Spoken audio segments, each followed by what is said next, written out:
দুপুরবেলা সোনা পাপা আর আমি একটু ঘুমিয়েছিলাম, তো আমি তো ওর আগেই উঠে একদম সমস্ত কাজ বাজ রেডি করে রেখেছি। আর আমার সোনা পাপা সবেমাত্র উঠলো, ওকে ফ্রেশ করে এখন ওকে আর কি লেবু রস খাওয়াচ্ছে। আর আমার পাপা না একদম খেতে চায় না, জানো তো, মানে এমনিতে তো খেতে চায় না, তারপরে আবার ওর একটু শরীরটা খারাপ, তো তার জন্য আরও বায়না করছিলো। জানো, প্রথম 1-2 চামচ খেয়েছে, তারপরে কিন্তু পুরোটা মুখ থেকে বার করে দিয়েছে।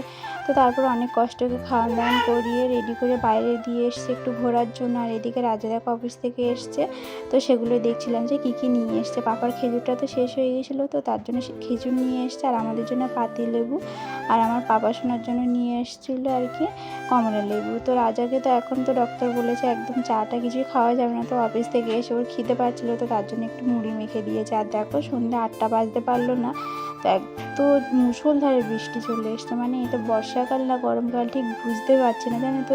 দুপুরের দিকে তাও ঠিক থাকে, মানে বিকাল থেকে আর কি মেঘলা হয়ে বৃষ্টি হয়।